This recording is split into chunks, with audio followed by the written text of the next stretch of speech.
is Sandra Hamilton. I lead the Transforming Public Services at Stone King. I am not a lawyer, but I work with an incredible team of public benefit lawyers who have got more and more interested in really working strategically to support local authorities in doing things differently. So that's what we do at Stone King. The way that I think that we need to think about this is we do need healthy competition. It's really good to have healthy competition, but we have to really distinguish market purchasing from the system stewardship needed to advance collaborative, people-focused services. So I think this slide really sort of says, let's think about ecosystems. You know, we want healthy oceans, we want healthy fish swimming in those saltwater oceans, but the sharks in those oceans have got to be very careful as to be, you know, who are you getting into bed with, who are you working with, matters.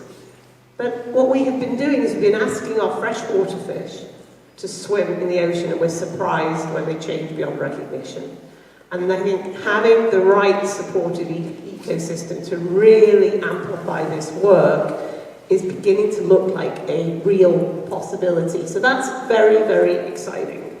And the voluntary community social enterprise sector, you saw the heart there, was really key that we put that knowledge, that local knowledge, at the centre of our systems.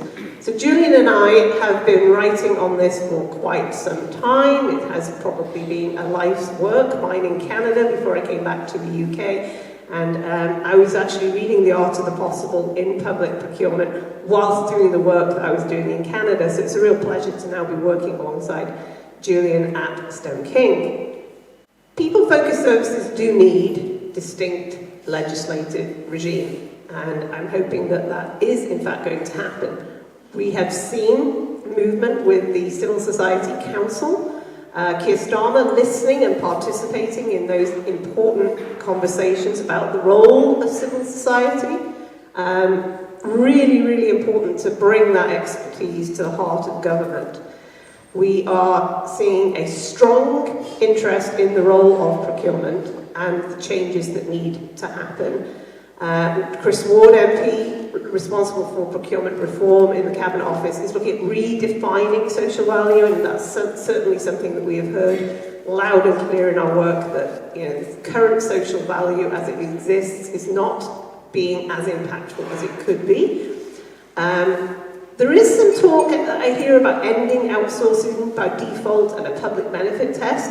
A little nervous about that sometimes because it looks like it could be an in-source, outsource discussion, and I don't think insourcing is always the answer. I think there are some times where we could have more innovative approach to LATCOs, and we've been talking about local authority trading companies currently have to be owned 100% by the local authority. Could that be a employee ownership trust owning the local authority trading company, and what might that look like in helping the ecosystem move forward? Baroness Polly Neate has written a really good report. She's the chair of the Social Insights panel, and she's calling for a commissioning revolution, which of course I like the sound of. The Office for Impact Economy, Test and Learn. We've got colleagues here today, and so we are supporting the Office for Impact Economy on that. What is it from procurement to partnership? And what would a learning platform look like? How can we contribute to that? And I take part regularly in these APPGs on social economy and cooperatives, and we are working with Patrick Hurley, Baroness Glenys Thornton.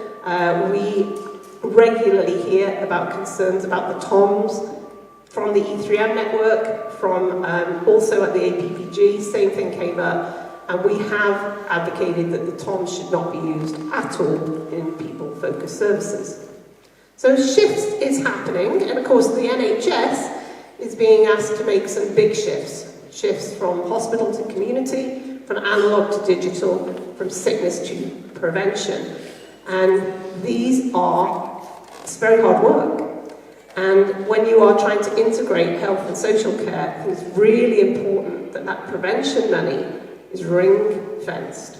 because otherwise it's just too easy for it to be sucked back into an acute system. So I know today on a number of tables we are talking about prevention and how do we do that, and I'm delighted to be working with Lisa Wilson in Greenwich, where we are supporting the Healthier Greenwich Partnership to look at that. What is it like to reimagine the delivery of home care, for example, in a neighbourhood context? So what are these big changes? What is the role of partnership? How do we attract inbound investment? And I'm not going to steal Lisa's thunder because she's going to talk in a little bit more depth later. But by changing from procurement to partnership, we are seeing millions coming into the system that would not have come in otherwise. A procurement process is not going to generate inbound investment from like-minded partners. Also working with Rachel Sony, who sadly can't be with us today because she's really not well. But in Richmond and Wandsworth, we are seeing significant changes there in the commissioning environment, led by bold commissioners willing to do things differently. And we also have the pleasure of working with Claire Burrell in Essex, and very much seeing the benefit of collaborative working. So what are we hearing? So we hear that procurement in practice does not work, it's rigid, inflexible, does not deal with realities. And people come on to meetings with Julian and I and tell us that like we've never heard it before. We hear it all the time. We know that for people-focused services there needs to be a better way. One of the themes that's emerging across London is how poor inflexible procurement prevents the expansion of good services, and that we are bleeding housing stock to private equity. And I think who owns the property and keeping ownership of public assets is a really, really important part of the conversation. We've operationalised a lot of this money that is flowing out to extractive actors, where that money could in fact be buying back public value and real estate. So I think we have to be really, really cognizant of that long-term thinking. Are we forcing competition where collaboration was so much more effective? I think, yes, we have been, and it's time that we stopped doing that. We can't risk another long failed procurement process. We have to find new ways of working. We're hearing that from our demonstration project, bold commissioners and their teams. Does this contract really have to deliver support to women escaping domestic violence really have to go out to a competitive tender? No. There's even laws that say it shouldn't, and yet we still do. How can we expect our VCS partners to trust us when procurement insists on putting out carers contracts out to market? There's no market. It is not a market. So let's work differently to build partnerships with like-minded, purpose-aligned actors. So we really need to think about the type of providers that we want caring for vulnerable people. And then just to touch briefly on the NHS provider selection regime, which does give us the permission and the language for direct awards, for collaboration. It's got all of that there. But it's so new for local authorities that aren't used to working on the NHS provider selection regime, that they follow a very cumbersome process. And sometimes what we've seen is it's taking months and months and months to go through a process that could easily have been a public-to-public collaboration. It could easily have been just an agreement between two public sector actors, and months of public resources are being spent. So we will be writing to Public Health England to try and change the requirement that the provider selection regime must be used always. So advocacy work is a big part of what we're doing at Stone King. Care has been made into a commodity to be bought and sold, but the business of care has been made an asset to be leveraged and speculated. That can't be right. That's just not what a public system is looking for. So with the provider selection regime in the NHS, it gives us a little bit of a model that we could look at for what a public people-focused services regime might look like to support moving from competition to collaboration. But it's not, the provider selection regime is not ideal either, so there's definitely things we need to be talking about.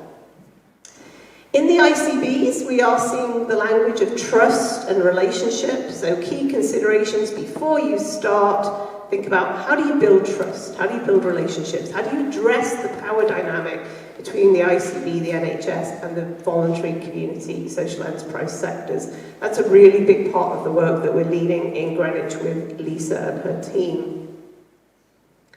Key themes that we hear from the VCS: they want a trusted relationship. They want to bring in citizens' voice. We just heard from Jen in GMCA about the importance of the VCSE Accord and how that enables GM to work in partnership with the VCS, really important. Investment. Let's think about, what are we buying? What's the system stewardship for the long term? What are the assets that we need to be holding on to? So in Richmond and Wandsworth, one of the things that we found is that when we went to and ran a design lab and said we are willing to work differently, Richmond and Wandsworth is willing to work differently, one of the charities in the room, a very established charity, said, really? Like, are you really going to work differently with us? And of course, Rachel said, yes, we are. What have you got in mind? We have had 1+1 contracts for 15 years to deliver supported accommodation for people with learning disabilities. And if you can change that contract to a 5-year term, we are willing to buy you the accommodation that you need in Richmond, a very expensive London borough, desperate to try and keep their citizens in Richmond close to their community support networks. So that went through the 5. It took Julian arguing toe-to-toe with lawyers. And one of the things that we realised as we went through that is they said, you're going to have to take this to the GLA. So we went to the GLA and presented this as a model that we thought was a good model for moving forward. And the GLA lawyers said, you haven't given everybody equal opportunity. We said, we'll put out a transparency notice and say, if there are any other charities who are trusted providers that we've been working with for 15 years, who have £3 million, who are willing to buy a property that can be publicly owned, please come forward, we have enough problems for all of you. And the lawyers said, oh, I see what you mean. I think we want to do that pan-London across all 32 boroughs. So they have now brought in Stoking to write the guidance to do that across all 32 boroughs. So that's how the change needs to happen. Let's think about partnerships and like-minded philanthropic partnerships. So our demonstration projects have Stoking as the backbone organisation. We need bold commissioners willing to do things differently, and there's certainly more empowerment for that. We always put the voluntary community social enterprise knowledge at the centre of the system so that we're getting as close to people as possible. And we often need support from a foundation because doing something new takes longer, right? It takes a little bit longer. So delighted to say that the RAIN Foundation, we were successful in getting through the RAIN Foundation process recently, and they're going to be working with us in Richmond and Wandsworth on home care. Reimagining home care, better conditions for home care workers in the context of neighbourhoods, and we'll be doing a compare and contrast across South East and South West London on that project. So really lots and lots of good news coming out, and there is a Manchester Metropolitan University just down the road has a human learning systems specialty that moved from Northumberland University down to Manchester. The team there have published a policy paper called Relational Public Services that is going to be discussed in London at a policy event on Friday. But just to pull out some of the evidence that the academics are now able to point to, and that is that in Thurrock, using a human learning systems approach, just 5 clients over 2 years by changing to relational instead of constantly referring to predefined services round and round. More than £1 million was saved in 2 years on 5 people. If that was upscaled to all of the 363,000 people in this country that experience severe and multiple disadvantage, homelessness, mental health, substance misuse, violence and abuse, you know the populations that we're trying to help, 18 billion a year could be saved. So there are increasingly the partnerships, not just with between local government, regional and central government, but with academia. So having the people that can follow this work and evidence it, really, really important. So in closing, we have our commissioners say their sweet dreams are that they would like to learn from others by exploring best practice and generating creative ideas.